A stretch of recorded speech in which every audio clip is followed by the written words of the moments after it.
Well, good morning, everybody. Welcome to the morning show with Angel and Tina and our fabulous guest today, Todd Falcone. Nice to meet you, Todd. Great to meet you as well. I love this guy. Oh my God. He's like my favorite guy. I was going to say my favorite person in the world, but I always say that with all my guests. But I've known this guy for so many years, and he's always been like the same person, legit on stage, off stage, behind the scenes, wherever. He's always that authentic guy. That authentic guy. Okay, so like that's gonna be his nickname. Where in the world did you guys meet? Oh, where did we meet? I started following him. She was a stalker. I was one of his groupies back in the day. I started following him, just listening to all his tapes and CDs, back in the day when we had tapes and CDs. We started listening to him back then, and we used to listen to you in the car, and I'm like, this guy is so like awesome, like the way he talks, and he just talks normal, like, as a speaker, just talking normal instead of trying to be all this big old huge person. And you don't have that big old hello voice. Just the same dude on stage as I am off stage, as I am with my friends. Like, yeah, just always the same. Yeah. I seen him in Vegas, and then I met his wife. We ended up having dinner, and it was just a good thing. It was, he's like a normal person, and I'm like, this guy's so cool. I love him. That's what we want to be like known for, right? Is I'm a normal person. Yeah. Ignore this third eye, this appendage over here. I'm normal. I'm completely normal. Yeah. Well, it's great to have this normal person, this normal guy, authentic person. Right? Where are you coming in from, Todd? I live in Bend, Oregon. Oh, in Oregon. I think he goes back and forth, Oregon, or Arizona, Oregon, Arizona. No, I'm done with Arizona. I moved there. We left Seattle. We're moving back to California. I pulled out of that transaction last minute, moved to Scottsdale, spent 5 years sweating in the desert. And you were like, screw that. Yeah, I'm over it. So I'm literally 30 minutes from a great ski mountain. I can be fly fishing in 5 minutes from my house. I can. This guy is like an avid skier. Like every time I turn around, he's skiing. Yeah, and with this whole COVID thing, I was like, they closed. Actually, I remember the day I skied March 9th, and then it was done. And then it was done. And then they closed the mountain, yeah. So. Do you ever make it out to Denver? I have many times, yeah. Do you live in Denver? That's where I'm at. Yeah. Okay, cool. Yeah, there's snow on those mountains. Yeah, there's snow on those mountains. You got good skiing there. It's a fun town. I've been to Denver many times. Well, I have another friend who did the Oregon, Arizona back and forth thing. So it's like, okay, I need the sun. I don't want the sun, right? Like it's kind of a weird, like that's the transition to go from Oregon to Arizona or Arizona to Oregon. Like there's. So what did you do in Arizona? You camped a lot?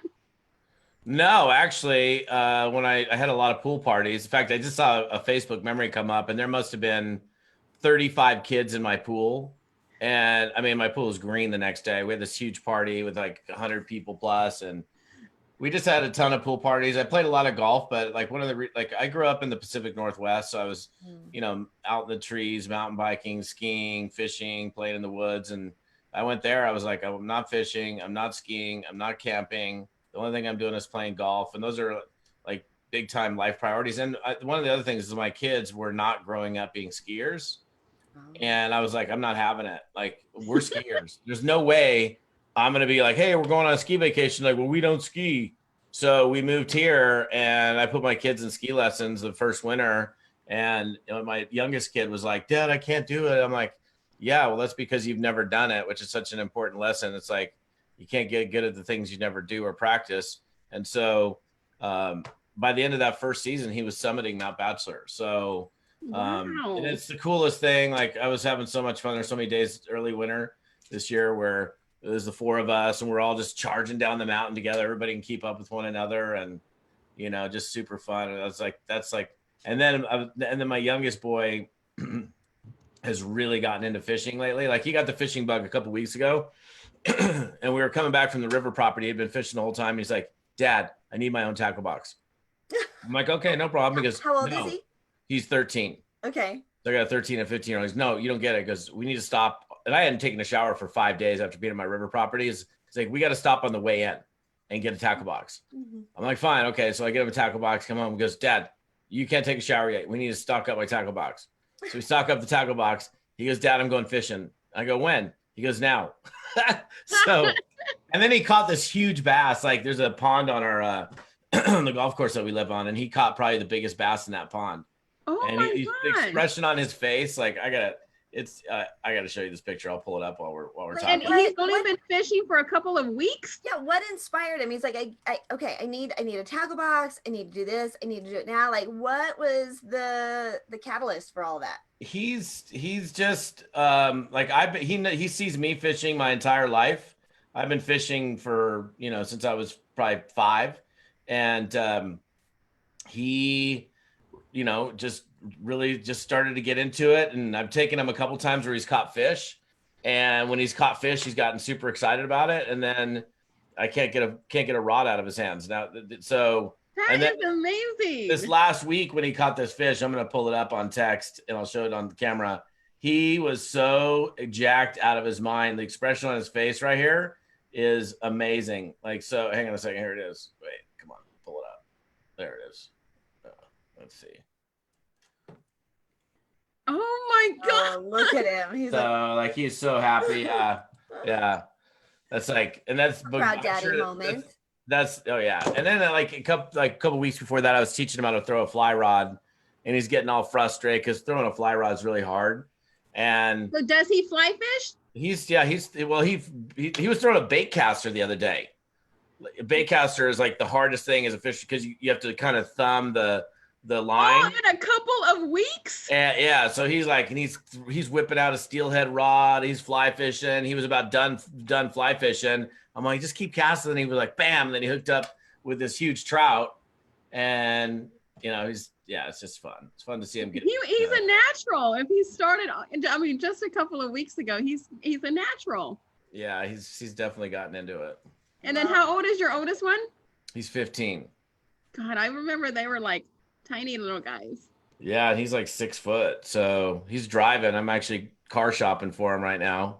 So like, isn't that hard? When my boys started driving, I'm like, you're old enough to drive? What? How did that happen? I know he drove the 4.5 hour road trip back from the river property the other day. So I'm like sitting in the passenger seat. Do you sleep seat. when he drives, or do you have to stay? No, I don't sleep when he's driving. I'm still giving him road advice. But road trips are a perfect way. We used to take our kids on road trips to get them driving hours, right? Highway hours. It was great. Just great practice for them to get comfortable versus, little 15 minutes or an hour here, like hours behind the wheel to get them practice. We would drive between Denver and Colorado because between Colorado and California, because in California, they have those little, traffic circles. The reflectors in the highway in the lane. Yeah. Right. And so like if they were to like go out of their lane, it was almost like playing bumper cars. Like you could hear like to keep it. We don't have those in Denver because they would get, kicked off by the snowplows. So the reflectors in the highway in the lanes were like kept them in the lane. And so we would take them on these road trips. Did you live in California? I did. I mean, when I was a girl, I grew up there until 15, and we moved here when she's a Navy brat like I am. We both grew up in California. Mm-hmm. What part of California? I was it was called Moffett Field was the Navy base my dad was at. So near San Jose. Yep. Yeah, and I was in San Diego. Yeah, so we were separate. We were very different, but I was born there. My grandma lives there. I've got aunts and uncles that still live there. My brother and sister-in-law live on the bay in San Francisco, and they have the most amazing, beautiful view. And John took sailing lessons, so we've gone sailing in the San Francisco Bay under the bridge. Cool. It is, around Alcatraz. It is pretty awesome. I love California. That's like, it's like when I go to San Diego, it's my happy place. I go to La Jolla Cove, and I'm like, I had fun living in California. I just can't move back there. It's scary. It's kind of scary, the earthquakes and a lot going on. So how's your quarantine been going, Todd? Good. I mean, I guess the big thing for me is the last event that I did was March 6th through 8th.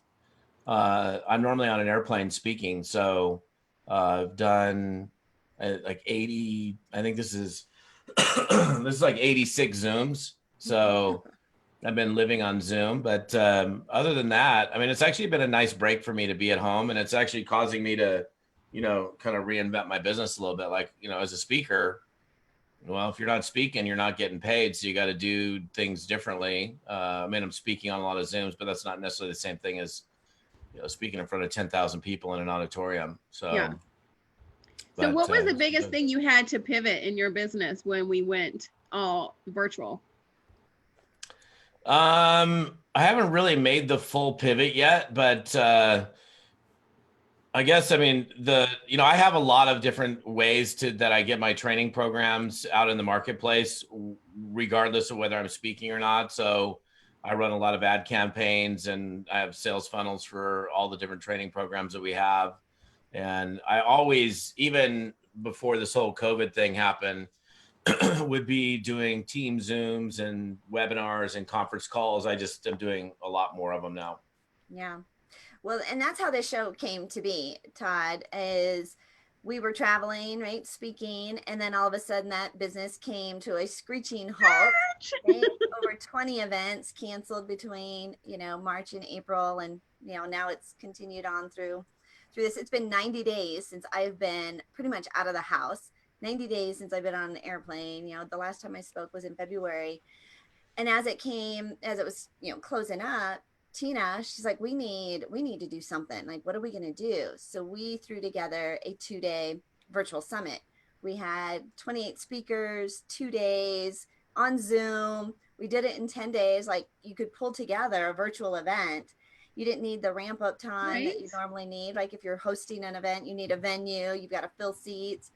And we had like 1,200 people. Yeah, there was over 1,000 people in 10 days. Right? That's awesome. Crazy, right? It was crazy. So from that, they said, hey, you guys should do a morning show. So we thought, okay, let's do something optimistic. Let's be the bright start to their morning. Let's do something fun to connect and bring people together and give a platform and still continue to serve the audience. And we thought it would be like 2 or 3 weeks. It has now been like, we are now going into month 3 of this. With over 80 guests on our morning show. Right. Just to something to be, to be that hope, that light during this time. And and I keep telling Tina, okay, well, we'll do it another week. Okay, we'll extend it another week. We'll extend it 2 more weeks, thinking that eventually we're going to be back out into, into the world. But it is not. Well, I don't think we're ever going to see it. I was invited to speak at a small event this weekend in Vegas, and I woke up this morning going, I don't know if I really am ready to do all that. Right, you haven't flown at all, right, Todd? I have not flown since March 8th, so this is the longest window of not flying. And I had multiple events in March, April, May, and June, all of which were canceled or turned virtual. Yeah. And do you have any events coming up? Are you like ready to get back out there on the plane? Or are you like, you know what? I kind of like the virtual thing. No, I'll get back out there as soon as things open up. I'll definitely be back on the road again. I like it. Yeah. I mean, traveling for 15 years, the bad thing about traveling, I don't mind jumping on an airplane and flying across the world to go speak for a group of people. I think the only thing that I don't like is when you get stuck. Like, 6 months ago, I was flying back from Peoria, Illinois, and it took me like 2 days to do it because I live in a really small town in a small airport, and I missed the flight from Peoria to Chicago, or it was delayed. And then my only flight from Chicago to Redmond, Oregon, I missed. So I had to reroute the next morning through San Francisco. So it literally took me a day and a half when it should have just taken me, 3-4 hours. Yeah, so those are the frustrating things. But, and I'm like, I haven't had a job for 30 years. I get to work at home and be with my kids. I got nothing to complain about. What do your kids think about you being at home? Do they enjoy you being at home now? Yeah, well, I'm home, I think definitely my youngest kid, for sure, is like, I like the fact that you're not traveling at all. So, but they're used to me working at home and then flying out. That's just something that I've done for their entire lives. I remember, in fact, I was with my 15-year-old the other day, and we're talking about one time when he was, I don't know, I think he was like 6. He was 6, and we were out in the front playing basketball. It was like a Tuesday morning at like 8:30, and all these cars kept driving out of the neighborhood. And he's like, "Dad, where's everybody going?" I said, "Buddy, they're going to work." And he's like, What is "They're that? going to work. They don't work at home." I'm like, "No, most people actually get up and they take a shower and they go to a place of work." He's like, "I like you. I like you working at home." Oh, I like that. So So they were raised as entrepreneurs. Do you think they're going to be entrepreneurs when they grow up? they're going to be whatever they want to be. I don't know. I mean, my oldest kid loves to play the drums. He's really into uh, uh, lizards and snakes. He's got like a Oh my God. reptile music, or all sorts of The reptiles in his room. Falcone Zoo grows every single day. Yeah. What do you guys have now? I know Fernando is like the main attraction. Yeah, we got Fernando. We just got Louis, who's our new puppy. We got at the beginning of this. Then we've got he's got a corn snake, a leopard gecko, a bearded dragon, and a what's he got? Leopard gecko, bearded dragon, blue tongue skink. So he's got a bunch of stuff, and he's got a whole farm of cockroaches. Like he's raising cockroaches in his room, which is a trip. What? Yeah, these big giant cockroaches. I'm like, you better not ever let any of those things out. He goes, Dad, they'll never get out. Oh my God. I know. Carla is probably having a fit. No, she grabs the cockroaches and feeds them. I mean, she's good. Oh. Yeah. Okay. All right. That's a unique hobby. That is a unique hobby. Yeah, but it's like it makes him super happy, and Right? you know, he digs it. Cool parents, right? Cool parents to let them have that. Well, let's introduce Todd officially to our audience, get to know him a little bit better so people can follow you and look you up and get involved with all the fun things that you're doing. Todd has over 3 decades of successful experience, is one of the most highly respected network marketing trainers in the entire world. For the past 15 years, he has spoken to audiences in over 30 countries, teaching the principles and strategies that helped him to create lifelong success in network marketing. His refreshing style is candid, real, coupled with humor, having his audiences both laughing and learning at the same time. He's become one of the best-selling network marketing books of all time, called Fearless Networking. He has also produced some of the most powerful education programs on how to succeed in this profession, including Cracking the Code to Success in Network Marketing, Little Black Book of Scripts, Insider Secrets to Recruiting Professionals, Leadership Evolution, and his A-Team, which is the longest running group coaching program in the profession. Todd, we're so glad that you are here.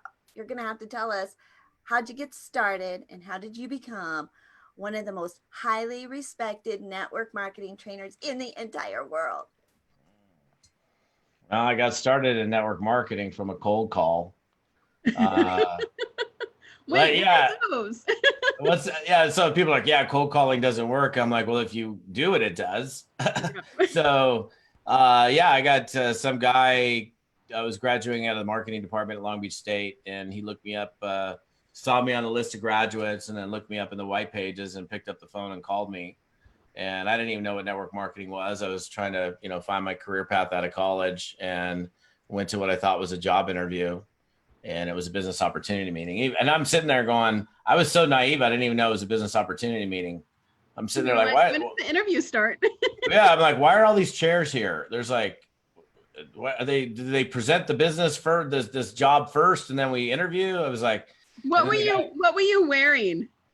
I was wearing my blue suit from the May company that cost me like $250, a blue paisley tie, clip-on tie actually, and baby blue shirt. That was for business, right? He was there to get the job. Was in the baby blue industry back then. I had this it was like a 15.5-inch neck shirt and a 16-inch neck. And I remember like I had spent 20 minutes trying to get the last button done. And I finally got it in there, and then I'm trying to wedge the clip from the tie in there. And when I did it, I cut my neck, and I had a drop of blood on the lapel. It was my only shirt. And I remember I was like, going in there like I didn't want anybody to see the blood on my. Were you wondering why everybody else wasn't dressed up? Actually, there were quite a few people that were, that got dressed up thinking that they were going to, Oh people yeah, were if they pretty thought well dressed. if it was kind of presented job interviewee style, right? Probably everybody put on their professional clothes. And we had Larry Thompson. I don't know if you know who he is. LT, I know LT. Yeah, he was telling us back in the day that he went in, he had all his hippie clothes on, long hair, and he was coming into his first network marketing meeting, and he was like, what is all this? He had his and like he pants too. and moccasins, right? Right? Like, and he was there with Jim Rohn, right? Crazy, yeah. So Todd, we have this thing. Todd used to wear these shirts. He probably still does. I still got and them. the shirts, they have like these flower shirts. We always call it the Todd Falcone shirt. Like anytime we're shopping, I'm like, oh look, there's a Todd Falcone shirt. What is a Todd Falcone shirt? It's a designer, Robert Graham. They just yeah. make super funky shirts, and it's like a striped shirt on top and like flower, up underneath the cup. Yeah. He always wore them. Okay. Yeah, I like the funky shirts. So yeah, I was in Vegas, and I was talking to one of these designers. Like there was a big clothing show. My buddy owns a store in Carmel that sells a lot of Robert Graham. We were sitting with all these Robert Graham executives, and he's like, yeah, that's their original merchandiser. And I was like, yeah. I started talking about my shirts, and I said, yeah, I got this one that's got, I described the shirt, and she's like, you still have that? And I said, yeah, I still got it. It's in my closet. She goes, that's the first shirt he ever did. And I'm like, really? She's like, don't ever get rid of that shirt. I said, I still got it. I won't get rid of it. So gonna go in the museum someday. Right? The Todd Falcone shirt. Yeah, and then a bunch of people started wearing the Todd Falcone shirt, so I stopped wearing them at events for a while. Everybody was like copying me. I'm like, you guys are buying my brand. What's up? And it's good because the shirts are like $300 to $450, so you don't see a lot of dudes that are going to spend that kind of money on a shirt. So for a while, and then all of a sudden I said people started wearing my shirt, so it kind of changed my ways. So then you stopped. I still wear them occasionally. I'm like, I never wear a tie on stage. I haven't worn a tie on stage for like probably 14 years. Not since that, probably not a whole lot since that baby blue suit that he had to wear. Well, when I started speaking, I was just like, that was like your attire, right? You're speaking in a suit. And I was always like, I just felt like I was getting choked on the stage. So one day I took the tie off and just had a button down shirt. And I mean, depending on there's the rock star jeans, the button down Todd Falcone shirt, and he just rocks it out. Yeah, I'm pretty casual. I mean, I'm still professional, but casual.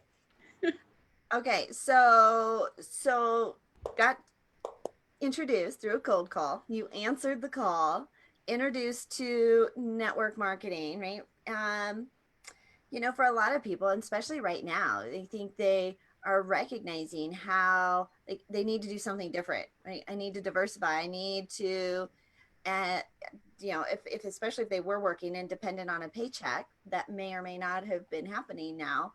I think just the recognition that maybe there's something else I could do. I could do it from home. I could have this lifestyle where I work from home and I'm there playing basketball with my kid on a Tuesday morning at 8:30. I think that's the fantasy for a lot of people, Todd.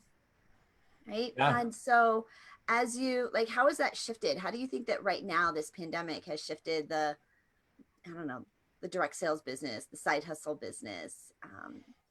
Do you see more and more people get involved? Do you think that, they don't know how to transition to online?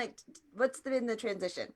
Yeah, well, I think there's a big awakening that's been taking place both in and out of network marketing in the last few months with this whole COVID thing where, people are stuck at home and they didn't have a side hustle and they're like, oh my gosh, how am I going to make money?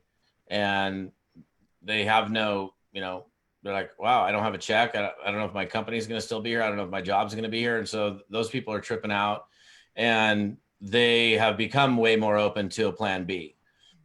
And then there's things like side hustles or gig economy things like Uber and Lyft and Airbnb. And all those things were completely shut down. I was supposed to be at a friend's house a month ago, and she's got 2 rooms Airbnb at her house, and she's at like 98% cancellation. So these things that were even potentially choices for people, like you getting in your car and driving around for a few hours and making some money doing Uber or Lyft, those things have been non-existent. So the only thing that, unless you've got some specific skill set that you can monetize, the only thing that I can think of that somebody can go do is network marketing without having to go start a business from scratch. You can just come in and plug and play and go. And the people that I found that are in network marketing that have maintained focus and didn't get caught up in all the darkness and the drama and the craziness of what's been happening and have just, stayed productive, those people have found a lot of individuals that have been very open to the idea of doing network marketing, where maybe in the past they either had not or they hadn't heard of it.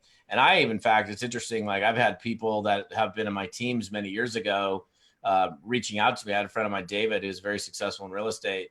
And he sent me an email like 3 weeks ago saying, "Hey, dude, I need to get back involved in network marketing. My real estate business is shut down." Another friend of mine who runs a very successful DJ business, he's like, sent me a text message. He goes, "Hey, I need to get back involved in network marketing." So a lot of these, a lot of people that either said no in the past or maybe didn't know about it, if somebody did approach them, they're like, super open. Like you had mentioned in my introduction, like I've got this, one of my courses is called Insider Secrets to Recruiting Professionals. And I had a woman a month ago that had purchased that training program and then started going through the program. And she's like, "Hey, I'm going to start implementing this. Can I keep you updated on my progress?" I said, "Sure." So she'd been sending me a text message like every other day for the last month and a half. And, every other day I get this text when I reach out to 12, set 6 appointments. I signed up 2 people. I did this. I said, and then one day she sends me a text like 2 weeks ago, and my phone was off or was like locked. So I just saw the beginning of the text and it just said, small problem. I was like, "Oh geez, what is that?" So I opened it up and it says, small problem. Everybody I'm talking to is saying yes to me. Like, well, I'm not actually surprised because everybody's stuck at home and they're wondering how they're going to make money. And, we're like the only choice where you can legitimately, without having to come up with the concept or the idea, work from home or wherever you are and be able to earn an income. So I think, the network marketing profession has been, shining during this weird time, and will probably continue to shine, long past this thing being over with. Do you think cold calling is still the way to go? I would say it's a way to go. Not the way. I think one of the things I teach when I'm teaching network marketing is if you're only doing one way, you're foolish. Like, if the only thing that you have is a Facebook game, for example, and you're 100% focused on Facebook and you can do nothing else, well, what if you get stuck in Facebook jail or Facebook disables your account, which they've done, then you're out of business. So I think regardless of what your strategy, you need to have, as many reaching out methods as possible. It's the same thing as having like one big customer that's responsible for 95% of your revenue. And if you were to lose that customer, you're essentially out of business. So whatever you got to do to build your business that's within legal, ethical, moral bounds, I think is important, whether it's cold calling or social media or warm market or networking or whatever else that you might do. You want to implement as many things as possible.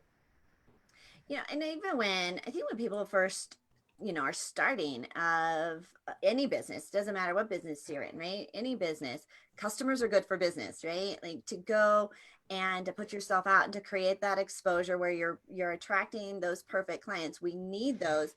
And people don't even realize like how many people are already watching you. They're already in your sphere of influence. You're already an influence to a group of people who can connect you, right, and to start to build that out. But you have to take action, right?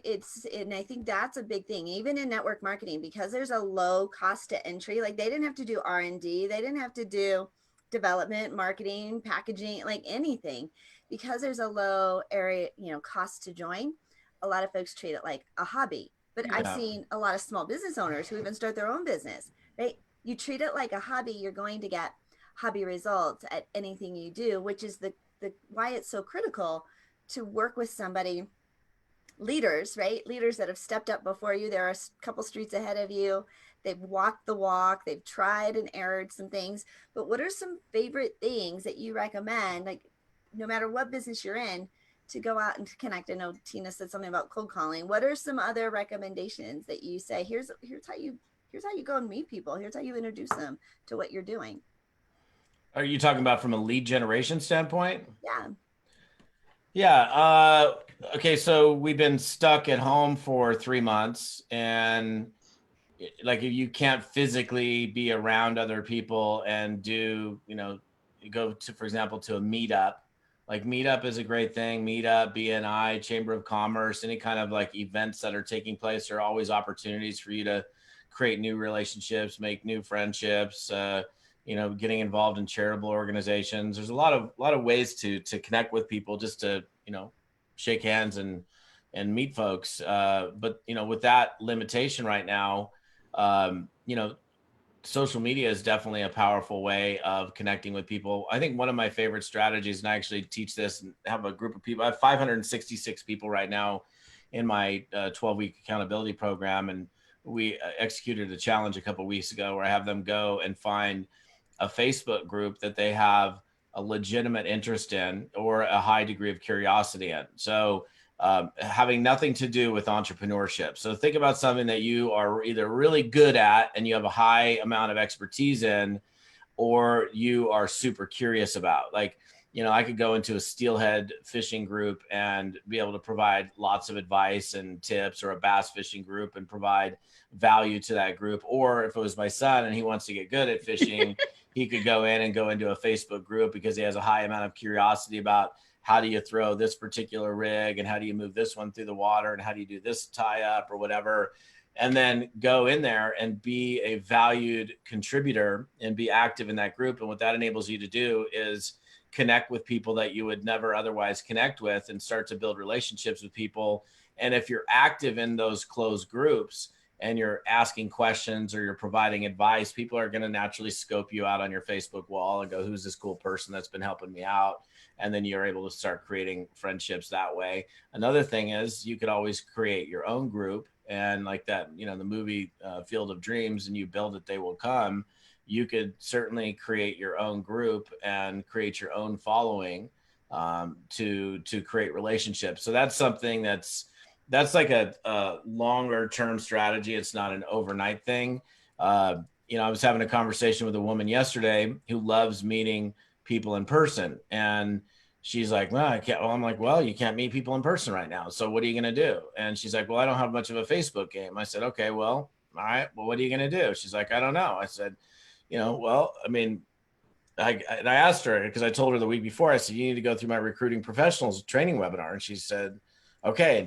And I said, well, did you go through it? And she said, no, I didn't. I said, well, maybe you ought to go through it, because you could literally go through that and then start implementing what I teach. And you could literally be picking up the phone, calling people. And like, she's former interior designer, right? So interior designers are easy to reach. I could go onto Google right now and find thousands of interior designers. And I can pick up the phone and say, Angel, Todd Falcone, how you doing? She's like, good. What can I do for you? I said, listen, I was just on your website with your interior design business. I'm a former interior designer. I'm an entrepreneur. I'm in the process of expanding my business. I love working with people in my community. And I just have a very simple question. Do you at all keep your options open in terms of making any money outside of what you're currently doing as an interior designer? And she could be keeping herself busy and be in a revenue producing mode now.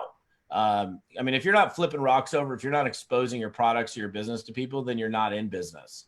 So, then there's things like advertising, but I don't even want to get into that in this conversation, because there's so much more of depth to that. What I find fascinating actually is people involved in network marketing I'll do a post about the importance of copywriting, or copywriting tips or something like that, and it's freaking crickets. And I'm like, wait, you don't think it's important for you to understand the marketing side of the network marketing equation? And like, for me, I studied and I went through my basic NLP, master's NLP certification, Ericksonian hypnotics certification, all these different things. Studied Dan Kennedy, studied all these direct marketers, because I want to understand how to do, how to be more effective at marketing. And I just think it's an important thing for people to understand how to do. And then there's a lot of people that just don't even bother. It's like you said, people. Such a low barrier to entry in network marketing that anybody can get in. But if you went and bought a McDonald's franchise for $1 million, you're definitely not going to treat it as an absentee manager. I mean, you might start some little shop down the street, cost you 10 G's to start some little business and still screw it up. But I don't think you're going to do it if you're, borrowed all of your, money and took an SBA loan and all this other stuff to start some $1 million business. You would treat it a lot more seriously. You'd focus on the areas that you needed to improve on. And unfortunately, a lot of people get in this business, they just don't work on these different angles that they should be working on. Okay, so you have like all these amazing programs. Where do people start? On the A That's team. too short of a question. He's taking a drink. On the A team. A team is a great place to, A team is a 12-week accountability program that I've been running since 2008.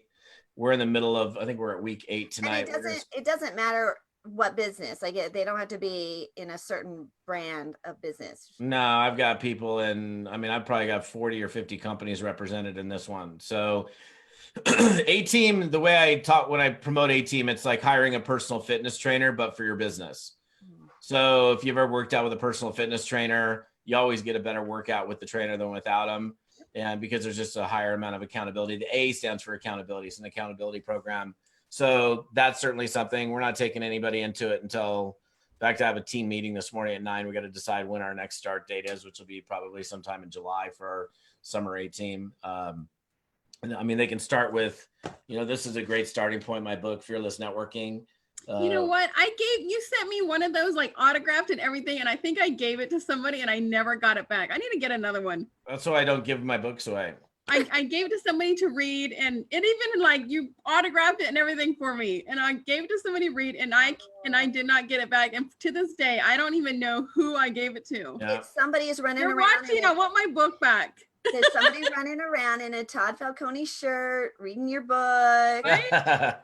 I never give books away because I've given out books and then not gotten them back. And I've actually given away a couple of autographed copies of books and never got them back. So somebody's like, can I borrow the book? I'm like, no, you can buy your own. Dude, it's $10. It's $20. Right? Go buy your own book. Go to Amazon. Okay, I need to get my book, but I need an autograph, Todd. Well, we can work that out. We used to borrow things, right? We used to borrow. I remember people used to borrow videos, right? And I would have to keep this little You had a tracking sheet? Index card in my video cabinet, right? Of who had my movie, right? Because I'd go to watch it. And I'm like, where's my movie? I couldn't remember, right? Because they'd never. So I started keeping an index card of people who had borrowed my movie. So, hey, dude, give me back my movie. I want to watch it. I know. Your library. How about your own? So tell us what do they learn in I know because I was in the A team like in 2009, but what are some of the top things that they learn in the A team besides accountability? Hold on. In 2009, you took his. It's like that was a long time ago. I've been a Todd Falcone groupie for so long. June of 2008 is the first one that I ran. So I'm running it every quarter ever since. I think one of the most important things that people get out of A team is the importance of tracking their revenue producing activities. Like this thing, for example, this is the Fearless Networking Prospecting Partner. I literally track every single, this is mine. Like every call, every text, every individual email, every Facebook conversation. I have a chronological log of every single bit of business building activity. This is one of the most powerful tools. Like I actually, there was this thing that's still out there. It's made by Adams. It's called the S1185. And I used it for about 15 years. And they kept falling apart on me because the cover was kind of the quality, so I'd get halfway through it and it'd be ripping off. So I was like, screw that. I got together with my team and it wasn't meant for network marketing. So I customized this one for network marketing. And I made it for myself. We sell it on our website, but so people can buy this little tracking sheet. Yeah, it's on my products page on my website. I love the fact that he's still a paper person because Angel and I both are still like paper people. Like we have our stuff on Excel, but like we have all of our like papers, like still like we still take notes and you know, we have our papers, and she used to be a Franklin planner girl. I did too. I was big time Franklin planner until I moved to, like, my calendar's digital, my contacts are digital. Yeah. I still work with yellow pads. I have a journal that if I want to keep permanent notes in. This is really just for business building activity. So that was one of the hardest things for me, was to give up my planner. Well, I liked having the calendar digital because I like being able to change things. I liked being able to share it. I liked being able to put the recurring events. Like, I liked the idea of having the calendar digital, but the planner, there was so much more to it than just the calendar, right? Yeah. And so trying all the different systems and different journals, different planner systems. And now, I mean, this is where I landed, is in a composition notebook that I just chronological order, right, of my notes. And I mean, and I just date them because I need to take notes. I need to keep track of, and it's all in one place. There's something about writing, like your physical handwriting, writing it out. It almost like triggers something in your brain. It does, actually. You remember it. Yeah. Yeah. It's different than typing for sure. Yeah. I mean, I do both. I'm like, I still write stuff, but I also definitely use a lot of tech. So how many people do you contact every day in your little tracker there? It depends on what I have going on. Like, as a speaker and a trainer, there's a lot of times where I have, you know, I'm working on a sales funnel, or I have a video production day or something like that. But I mean, I could do, a couple of weeks ago, I was freed up from all my projects, and I had, like, you know, 5 days in a row of just on the phone. And I had, you know, there'd be days where I'd have 40 or 50 conversations a day. So, wow. Okay, show me that book again. Like show me like a blank page. Like, what's on it? I have it down. By Todd Falcone, you got networker and tracker. Date, time, name, phone and email, notes, and then form of contact. So that would be like TXT for text, email, phone, FB, Facebook. Social media. Yeah, so I'll just like 6/2, June 2nd, 8:32 a.m. I'm super anal about it. It's not 8:30, 9:30. It's like 8:32, 9:47, the name. And then as I'm talking to you, I'm like writing notes based on our conversation. So one of the things that I would say is literally one of the biggest reasons why I've been successful. I was on a radio show early 2019. And this guy, they had vetted me, and they're like, well, we want to talk to you. And I'm like, fine, I'll talk to you. So we're chatting, and the guy's like, tell me what, because I have not had a financial implosion in 30 years. Like, I've never had a bad year in 30 years. Like, and you know, there's people that have these roller coaster rides. I've had very consistent year in and year out earnings. And the guy said, what's the one reason why you haven't had an implosion in 30 years? I said, well, I can't answer that question. I said, because it's two reasons. I said, number one, I never let a day pass without doing some type of revenue producing activity.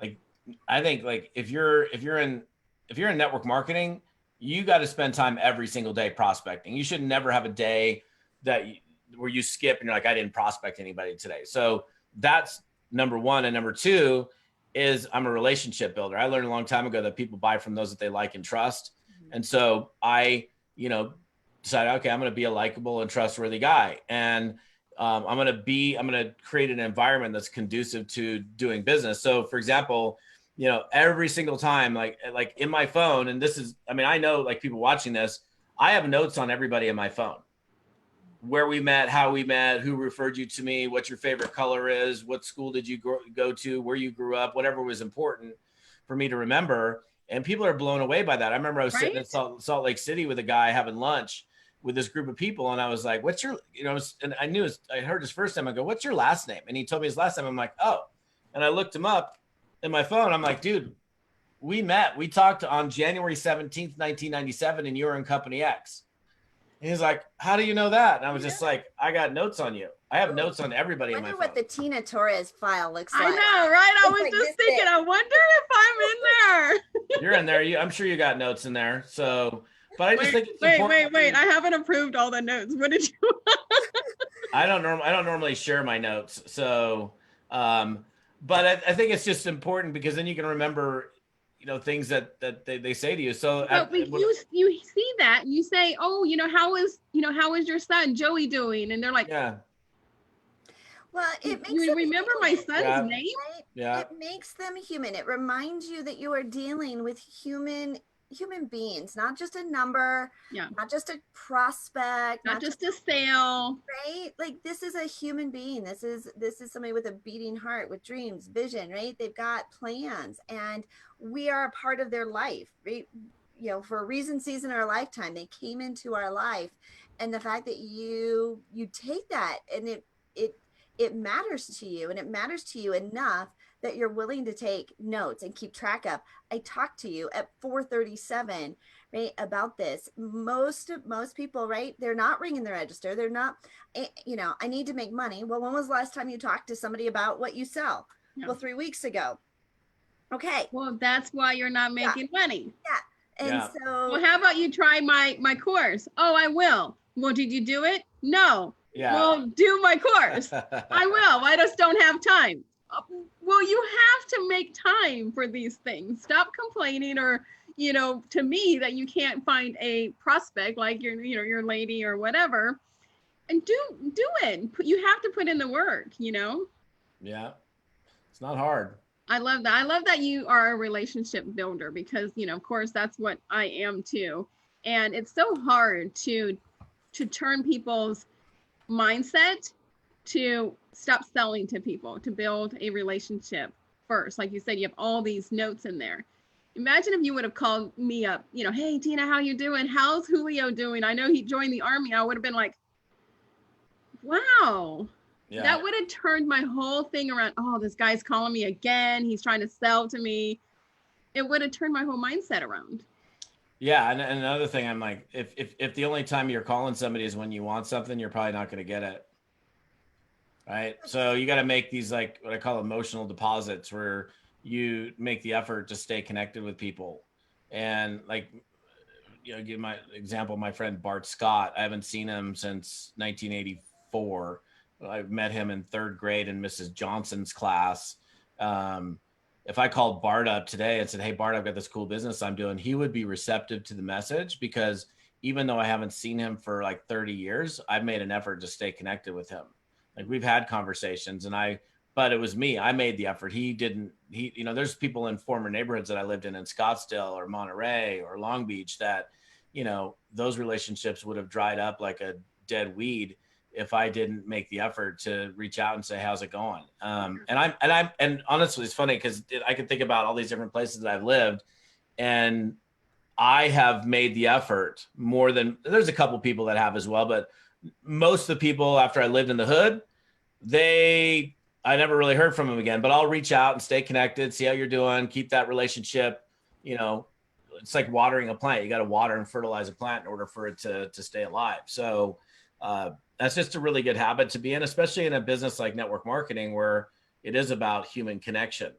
Yeah. And, if I reached out and let's say got into a new business and I reached out to my friend in Scottsdale, well, he's going to be receptive because I've made an effort. But if, I left the hood and hadn't talked to him since the day I left the hood, he's going to be like, oh, you're just calling me to put me into a business? This is the only time you call me? Now that you want to. No, thank you. Nothing. So, yeah. But that is being taught too. Like there are people that are just, hey, I know I haven't talked to you. Oh, everybody, even if you haven't talked to them in 20 years. Yeah. Right. And you may, like, if the numbers, right, you'll probably get somebody who takes that phone call and is open and receptive, but it is about building connections, and it is about building relationships. And I think that's what your book represents, is you pouring into people. Years and hours. Todd, in September, I met everybody, Angel and Bill Walsh, and I went to an event, and this guy came up to me and he was like, how do I know you? How do I know you? And his name is Michael Silvers. I know Michael very well. And he was like, we started talking, and he was like, oh, so do you know Todd Falcone? And I was like, I do. He's a good friend of mine. And he was like, really? So we took a picture. I think I sent it to you. And he was like, he used to be my neighbor. Yeah. Really? in Sammamish. Yeah. Yeah. His wife actually was, for a short period of time, was my very first personal assistant that I had for my company. So, yeah, so he was like lived literally right around the corner from me in Sammamish. I actually owe him a phone call. We talked a couple months ago, right at the beginning of this COVID thing, and we're going to work on a project together, but we haven't put that together yet.